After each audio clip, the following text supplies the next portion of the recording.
What is going on, Skol family? I'm Kyle, And I'm Darin. And I'm Brevan. and this is the Purple Dopes with Hopes podcast.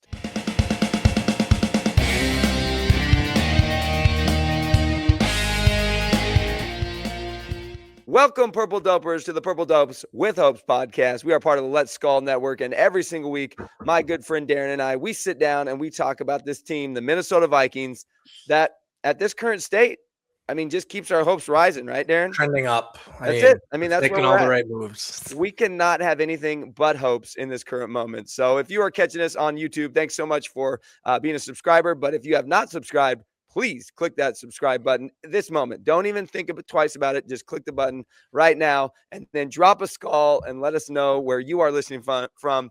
This morning, we got Vikings fans on a straight Skol from literally all parts of the country. So wherever you are a Vikings fan from, we want to know. So drop that in the comments. And then, of course, if you are on the podcast platforms, Apple, Spotify, Amazon, iHeartRadio, please follow along to our show. And then, of course, give us a rating and review. We're sitting at that 5.0. If you review us, it doesn't have to be a 5.0, but hey, we will take the 5.0s as they come. So we are going to continue along with our Straight Skol series where we are bringing in different Vikings personalities, content creators.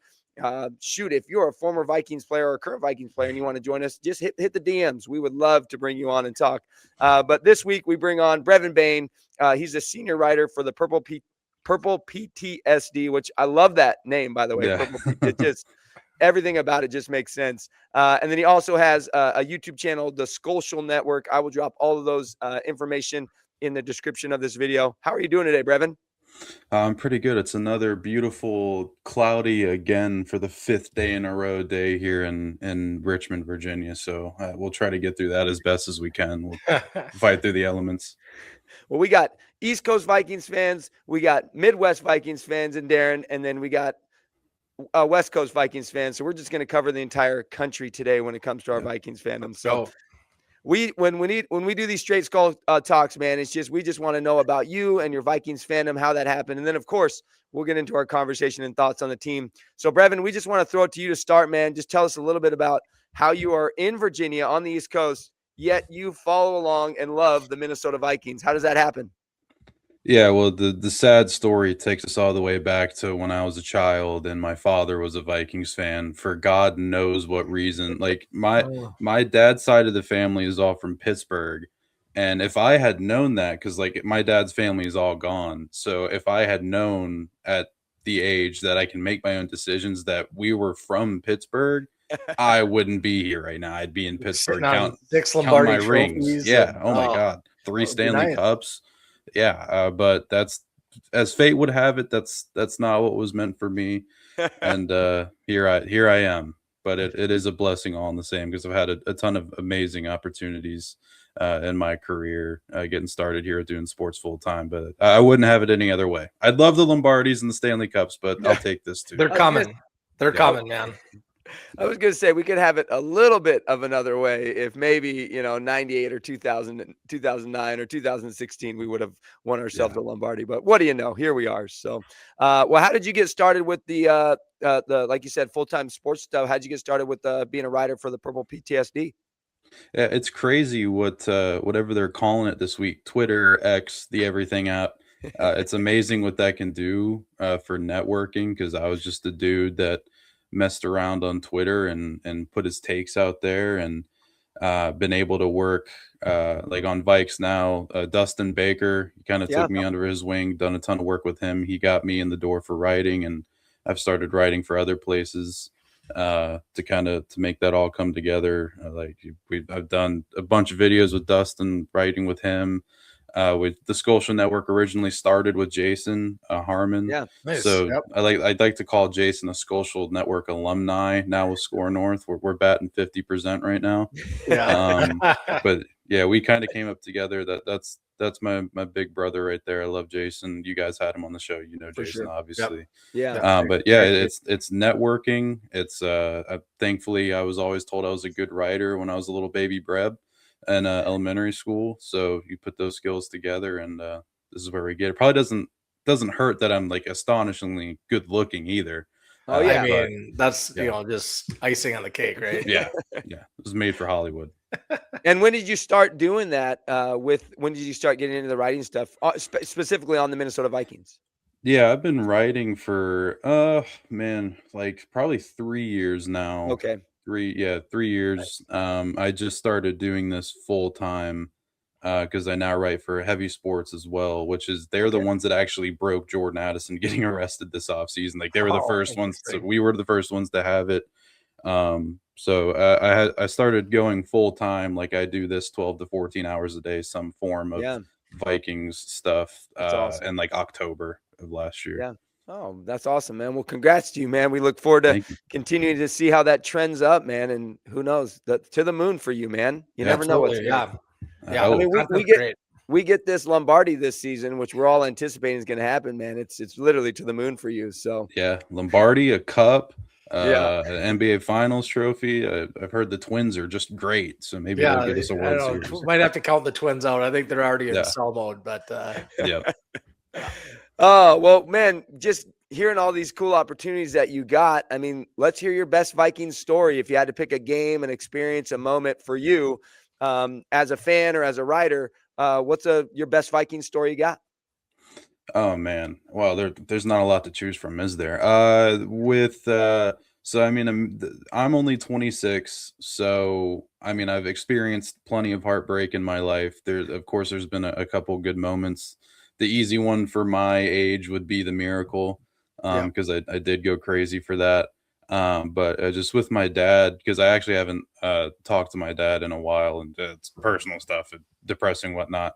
So I won't go with the miracle, but the next week in the NFC Championship, when Kyle Rudolph scored that touchdown, and me and my dad looked each other in the eyes and high-fived, and we're like, "Oh my God, we're gonna do it." yeah. I We remember that didn't. Spoiler alert: we didn't do it.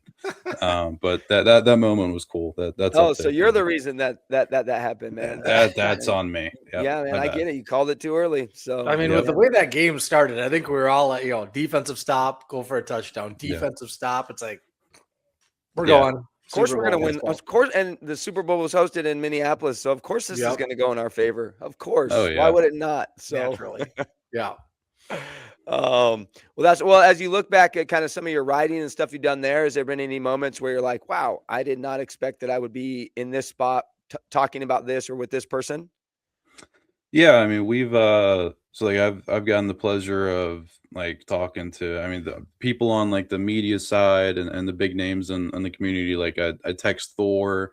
Oh, Thor nice. Nystrom has been super supportive of me in my career, and That's awesome. he's texted me like super awesome things. I disappeared from the internet for like a year at some point over the last 2 years, and he ran right to Jason and was like, dude, is he okay? What's his phone number? Give me his phone number so I can reach out. So Thor's been awesome. Like Great. Vikes now, they did work with Paul Allen. Yeah. I interviewed Walter Rouse. I awesome. played Call of Duty with Tay Gowan, if you guys remember him.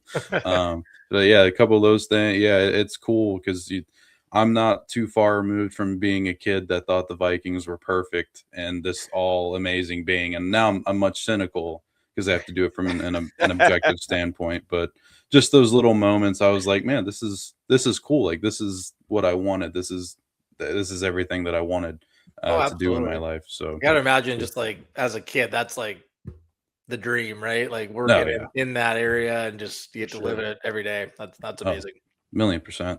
Yeah, and I mean, you mentioned Thor and and Jason, like guys like that. I've noticed that this Vikings community is super supportive of any and all. Don't matter if your platform's super small or super big. I mean, we've had conversations with different guys on the Purple Dopes with Hopes, and it's like there's never been a person that's like, nah, not right now. Yeah. We have gotten ghosted a couple times, and that's okay. Well, that's all right. Life happens. I mean, sometimes we're swinging for the fences. That's so. true. That's true. But for the most part, it just seems like this Yeah. community, whether it be content, whether it be media, like they're super supportive of people who are fans of this team. And maybe it's just because we all suffer together. And so when you suffer together, you have a lot more support and love for each other. So It builds camaraderie there. it's true. Yeah. We're joint in our disappointment. So we're joined in it. So, which leads us to our last question here, Brevan, before we get into the Vikings current state. what loss for the Minnesota Vikings really do you feel like still stings, like hurts the most even today? Oh, geez. Again, there's a lot of easy answers to that question. I'll go. I mean, there's the two obvious ones, especially in my lifetime with '09 and 2017. But I'm gonna go with. I'll go off the beaten path and say that 2022 team was not that great, especially defensively. Yep. But just with how magical they were and resilient and being able to come back, the fact that you had that throw to Justin Jefferson earlier in the season against the Bills, the catch of his life, as the commentator put it, was electric. The fact you check down on 4th and 8 in a playoff game, season on the line, it's like there was a lot missing there. And I'm not saying we go on and win it all, but that season with the way that we fought and clawed, and Kirk broke the record for most game-winning drives in a single season that year. It's something that season just felt like it shouldn't have ended that way, but that rings true with a lot of seasons. So. I hear you on that. I feel like that's one where, not that Kirk Cousins was ever a fan favorite, but I think everyone appreciated what he brought to the table. But that was one where I was like, I don't understand, man. As a quarterback, that you don't throw it to your best player. Like, exactly. I don't know. I remember my at the time girlfriend. I was at her house. I was sitting next to her, and he threw that pass, and I just went blank face. And she was kind of into it. She kind of liked football and would ask me questions about it. But I was just like, Kirk Cousins just proved so many people right. Then. And I was like, I was a defender of Kirk, but I was like, I mean, I got nothing. Yeah, you can't defend that pass. I mean, it's funny. That was the first game Kyle and I ever watched together. Yep. He was at my house, and we were watching. I think the blank face thing was for us too, because it's kind of like. I think we both were just waiting for somehow TJ Hawkinson to roll over the tackle and start running. Like this just can't end like this. And yet there it did. And literally, I think we just sat in silence. Like, what are we supposed to do now? Like, this isn't how this ends all year. This is how it ends. I don't get mad at games. Like, I've never been a person to yell at anything like that, but I just get quiet and blank face. That's what I do when the team does it. I'm just like, oh yeah, And for the decision, right, it was perplexing. Like, there was no words to be like, okay, it's 4th and 8, and we threw a 2-yard pass. So great. It's Kirk. Yeah. But we can't hate on that game too much, because out of that birth the Purple Dopes with Hopes podcast. So there is a silver lining for us in that tragedy that was the 4th and 8 check down throw. But so awesome, man. Well, let's get a little bit into our kind of current Vikings state as we move past, the sadness and the disappointment that does come with Vikings fandom, and move into the highest of hopes that the Purple Dopes bring. We signed Jauan Jennings. Jauan Jennings is a Viking, 1-year deal up to $13 million. How did you feel when that deal for Jauan went through? I was okay. To tell the whole story, I was pissed because I pre-wrote an article for Heavy Sports about Jauan Jennings getting signed the week before when he was on the visit, just to be like, okay, when this happens, I can just hit send, hit publish. We're good. That thing is there. And if I was Brevy Brightlights right now, I'd be cussing a lot. But I'm Brevan right now. Thank you for changing the name. Yeah, exactly. But that article was there until a couple hours before he signed, because they went and cleared the draft. So I had to rewrite it. So first whole story, I was pissed. But obviously, I was very excited. He was my number one free agency wide receiver target, like my number 3 target overall for the Vikings to sign this offseason. I didn't think they'd be able to get a shot at him.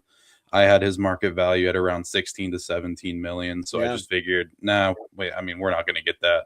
Stars aligned. We trade Grenard, open up the money. Jennings overshoots his what he thinks he can get for money. Yeah. And I'm fully with it. The Vikings now have not the best, in my opinion, but one of the best for sure wide receiver trios in the NFL. Kind of think top 5, right? I mean, top 5. I'm like top 3, top 5. Yeah.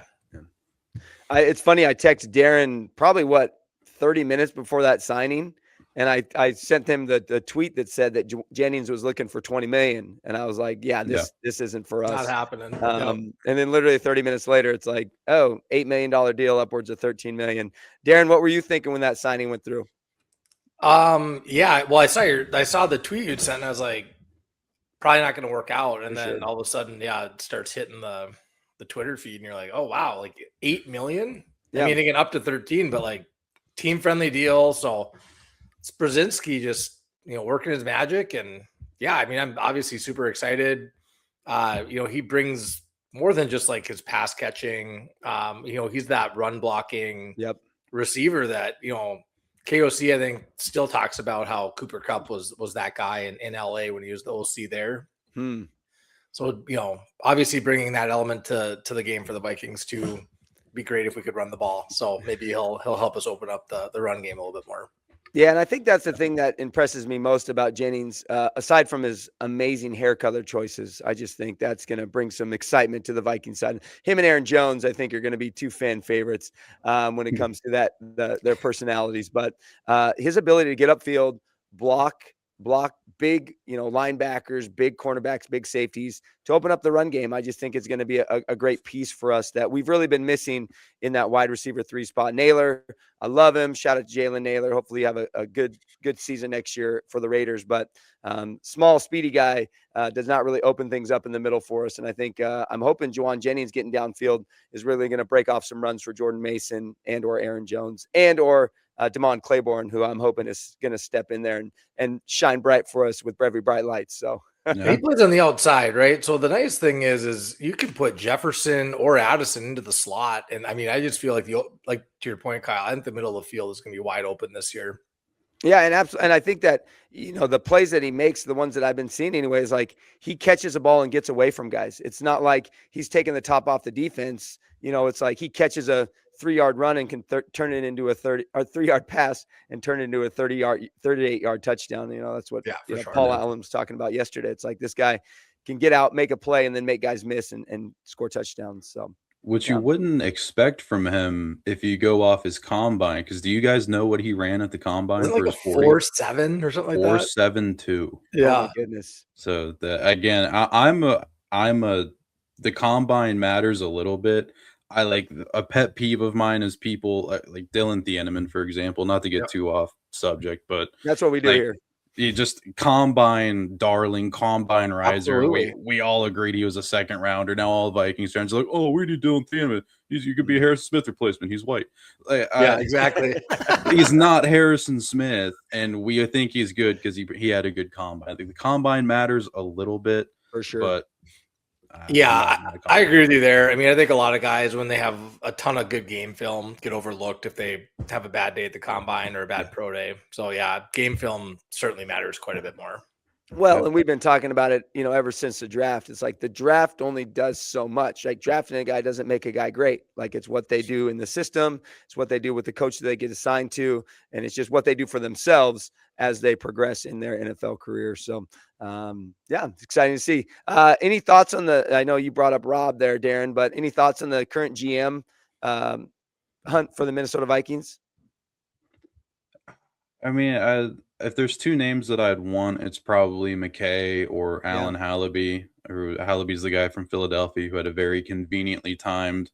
I've been here for 20 years, but now I'm gonna step away. So it was a little fishy to me. Those are the two guys that I'd want.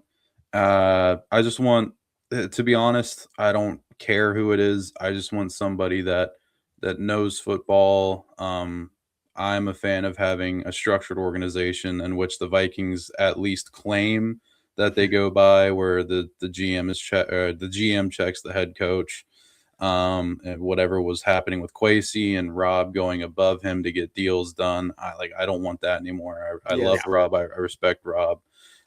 I don't think he wants the job, to be honest, because I thought about it and I was like, all right, this dude's been here since before I was born.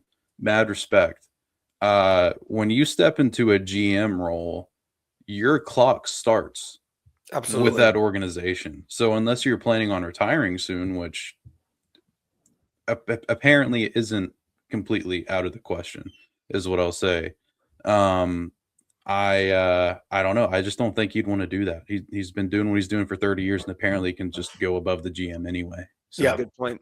Yeah, I hear that. And that was my thoughts too, is like, does he really, not that he wouldn't want it, but I guess for me personally, it's like, I'd rather be able to keep him around if we need to move on from our next GM. And so that's where going outside might be the right call. Because Brzezinski's, like to your point, been here forever, good guy to have in the organization. So just gets a little risky if we're gonna put him into that top spot. Yeah, I like that. I like that thought there that, the clock starts on the GM when you get the job. And so I think Rob is a guy that has been around, will be around, and we hope that he stays around. I wouldn't be mad if his name gets called. I think he's done what he needs to do to earn at least a shot at it. But also, I think hopefully maybe you're right. It's just not in his interest. Like maybe he'll throw his name in there to be like, hey, I appreciate you guys doing this, but really we should bring in another guy. So, well, even the Eagles guy is an interesting take, just coming off the Howie Roseman tree. Like I would take anyone from that tree at this point, because it feels like that guy just knows how to grab free agents and knows how to draft. I mean, he's been great, for the last 10, 15 years. So he started his he's been all Philly since I think 2007. Yep. He started as like a scouting intern assistant or whatever coffee runner with a better name is, and worked his way all the way up to being right under Howie. So that's a guy I want. He's been around. Absolutely. The Eagles know what they're doing, other than Justin Jefferson and Jalen Reagor. Oh man, that video is still just tickles me when I watch it. It's just ridiculous. They know how to draft, and that's what Minnesota's been needing to do in recent years. Yeah, absolutely. Well, this week, I don't know if you guys saw, but it came out that we're going to have a true, and I put quotes around this for my friends listening on the podcast, a true quarterback competition for the Vikings this year with Kyler Murray and JJ McCarthy. Where do you stand on the quarterback competition with JJ McCarthy and Kyler Murray? Oh boy, I'm gonna try to put this as short as I can. I'm on a Vocal Vike rap show a lot. And he's got his people, and I'm in his Discord, and there's some JJ McCarthy defenders in there, and I love them to death. I'm not talking bad about them. I love them to death, but like the JJ McCarthy opinions in there are insane. So I was going into the 2024 draft, I was Drake May or JJ McCarthy. All year during the Sam Darnold season, which I'm not above admitting I was wrong. All of that Sam Darnold year, Jason and I were on the social network saying, I think you still roll with JJ McCarthy, even though Sam Darnold's playing good. You drafted him top 10, yada, yada, yada. That's kind of changed now. With the Kyler Murray signing, it just so happened that Kyler Murray was available for free. Any way you cut it, the Vikings were going to sign a free agent quarterback this offseason. You can't give the keys to a kid that can't stay healthy. He's only played 33% of the games that have happened in his time since he's been here. And B, let me check my windows to make sure they're not watching me. When he plays, he sucks. And he's a young quarterback developing. I understand the health is a problem, but the Vikings can't. And Kevin O'Connell is fighting for his job right now. He can't just hand the keys to McCarthy again.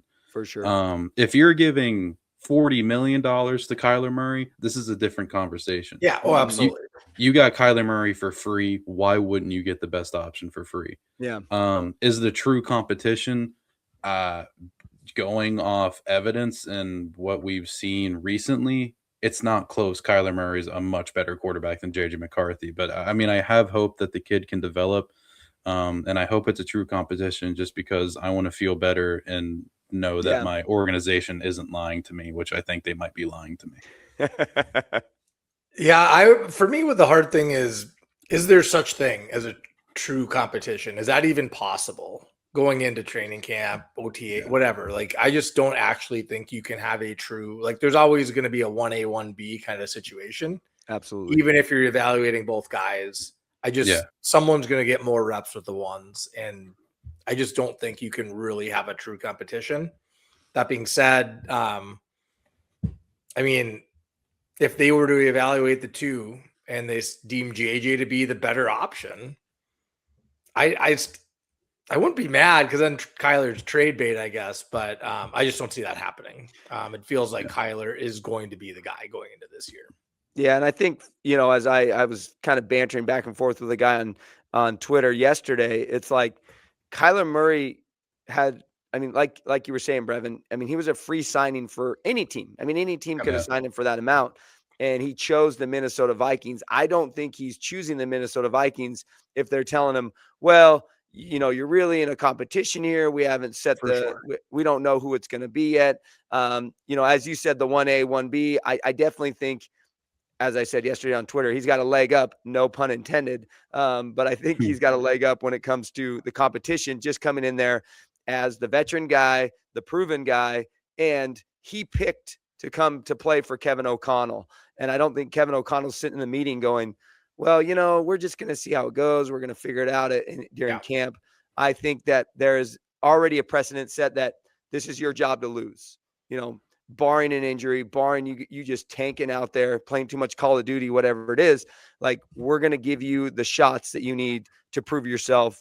But I also like the idea that Vikings fans get to see a competition. Now, once again, we throw quotes around that because what does that mean? But I want us to feel like the guy who's starting week one is the guy who earned it week one, because last season, I don't feel like we had that. I feel like we took a lot of trust in what the coaches were saying and Kevin O'Connell was saying in regards to JJ McCarthy, his readiness, his progression, and we got let down. Week one, we also had no other options on the roster. not week one. Week one, we didn't get let down. Week one, our hopes were the highest they've ever been. Yeah. We were ready to, we were let down for 3 quarters, and then that's true. Started out with a big letdown, but I just think, right now, Vikings fans deserve to see a guy out there who proved himself in camp as whatever that looks like, that we feel like, oh, this guy proved himself based on what we've seen, what the coaches are saying, and just what the outcome was in the situation. So, yeah, the main thing I go back to kind of go from objectivity back to the fan side is kind of, I want this organization to be telling its fans the truth. And where I come down on it is the Vikings should want JJ McCarthy to win the competition. The Vikings should lean. They should give JJ McCarthy the benefit of the doubt in a quarterback competition, because the best case scenario out of all of this is JJ McCarthy is the guy, and you guys are smart. So I don't know if they'll want to. I don't know if they'll do that. Again, I don't know if that's something that's even viable. But yeah, Kyler's got to be the starter as of this moment. Yeah, absolutely. Yeah, until proven otherwise. It's funny. Well, and even when you think back to last season, though, like you said, JJ McCarthy, he really did suck for most of the year, right? When he was in. Oh yeah. That being said, I stand by this. I think if he starts every game last year, we're a playoff team. Like, I still think he was the better option. Like, Wentz had moments, but I still think if JJ gets that full 17-game schedule and gets to work through some issues he's having while being healthy, I think we end up as a playoff team.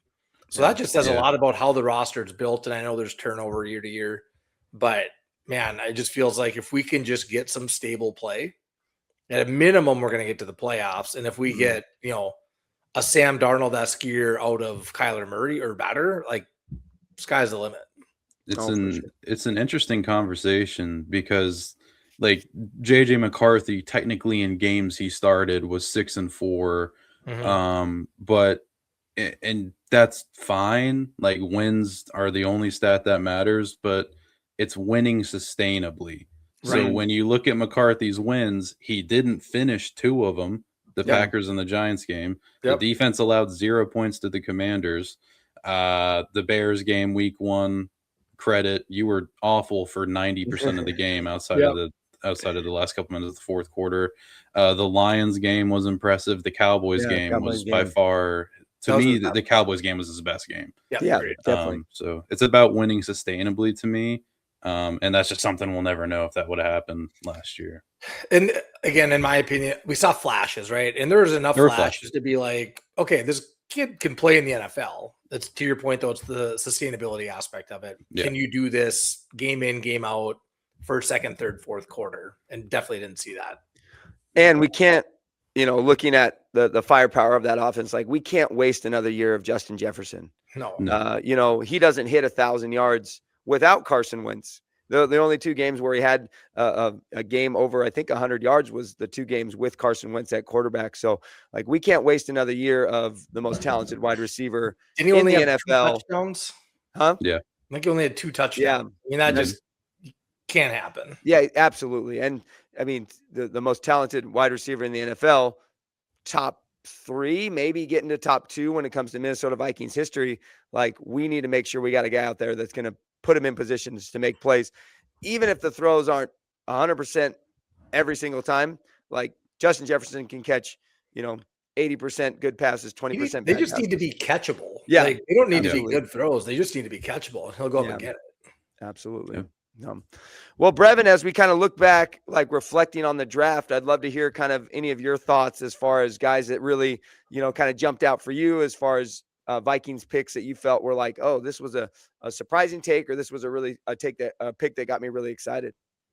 Yeah. The draft. God, I freaking love the draft, man. I was at the draft for the first 2 days. Yeah. I actually went to the draft for the first 2 days with my buddy Dom.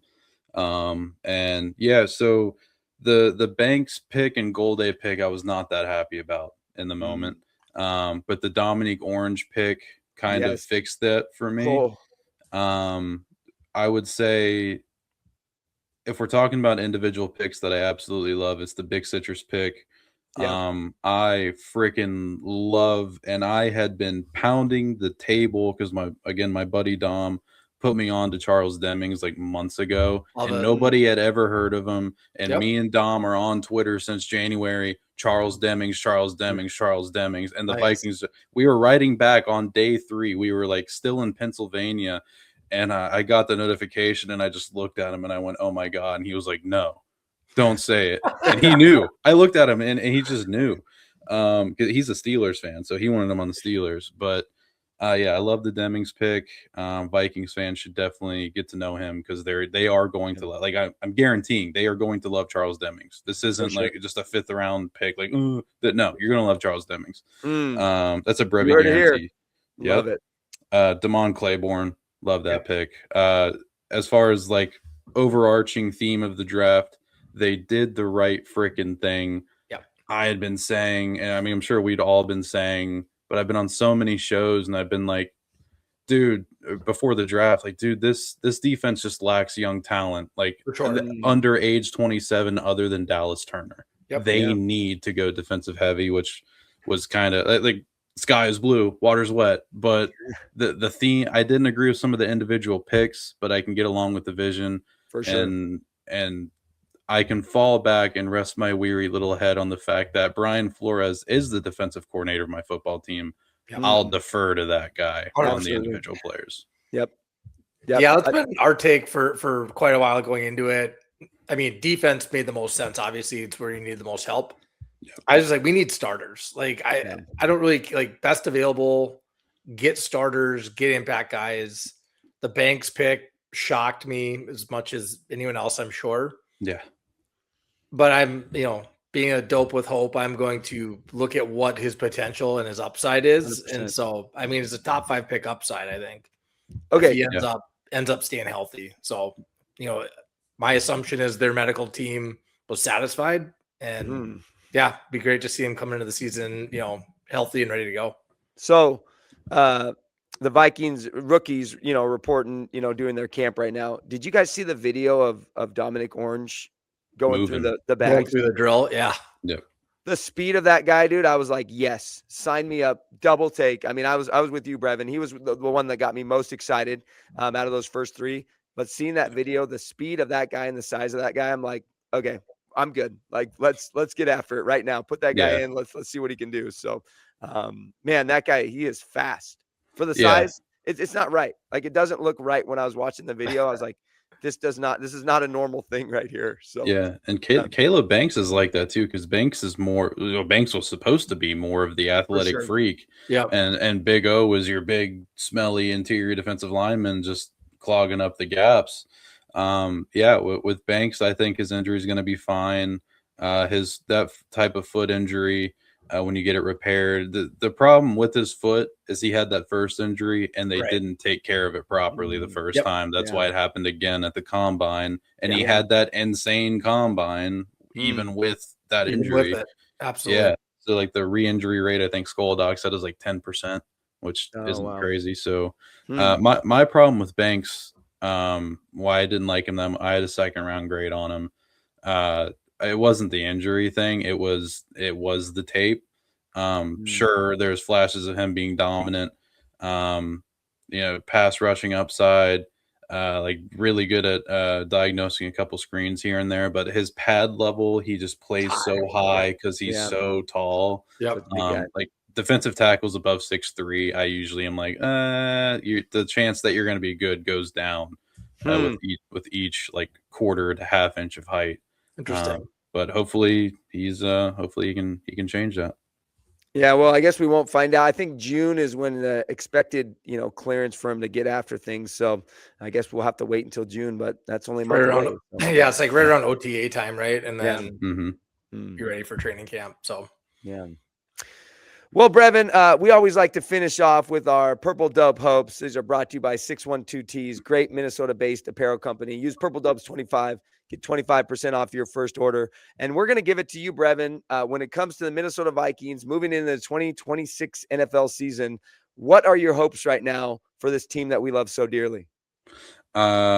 I'm going to give you, I know the show is Purple Dopes with Hopes, but I'm going to give you a Purple Dopes spoiler for what's happening this season for the Minnesota Vikings. Let's go. Bring it on. The Minnesota Vikings are going to go 12-5 and win at least one playoff game. And my reasoning for that is we talked about the piss poor QB play. They were one of two teams in the NFL last year to throw more interceptions than touchdowns. Can anybody tell me who the other team was? It's not a good one. It was the Cleveland Browns. That's right. You have that. You also have the 23rd ranked run game. It's not that you can't run the ball. You had the 12th best rushing success rate in the NFL last year. You just wouldn't run the ball, and your quarterback play was so bad that you couldn't run the ball at that point off script. So you take that, but somehow you had a 9-8 record. So I don't care if it's Kyler Murray or JJ McCarthy. JJ McCarthy can't be as bad as he played last year. Right. If it's him, if it's Kyler, if Frank Smith came in here, if this O-line depth you got, you brought them in here, you drafted Max Bredesen, you drafted Damon Claiborne, your run game's going to be better. If your run game's not better, I'm driving up there. And we're gonna figure it out the old-fashioned way. The Vikings, all of that, I don't think the Flores defense is taking a step back. The Vikings will go 12-5. They will win a playoff game this year. Kevin O'Connell saves his job for better or for worse. Love it. Yeah, we'll take that all day. I mean, 12-5, get to the playoffs. Let's win a game. Get one underneath Kevin O'Connell's belt. But shoot, let's win 2 or 3 of those playoff games and just get us to a Super Bowl this year is what I'm thinking. Why not? So. That'd be preferable. At this point, I mean, everyone's sleeping on the Minnesota Vikings. Our power rankings, 28th. No one is picking us to win the division. So I say we get after it and we shock the world. These are the years that KOC goes out and wins the division. That's very true. Mm-hmm. That's a fair point. One into the Sam Darnold year, especially when JJ got hurt. Yeah. Under the radar. Let's go. All right, Brevan. Well, we appreciate you coming, man. I just want to give you just a quick moment to kind of shout out where we can find you, social medias, all that stuff. And then I'll make sure to link everything in the description of the video here. Oh, yeah. It's just Twitter, X, the Everything app, at Brevan Bane, Social Network on YouTube. And then you can read my writing on Purple PTSD and Heavy Sports.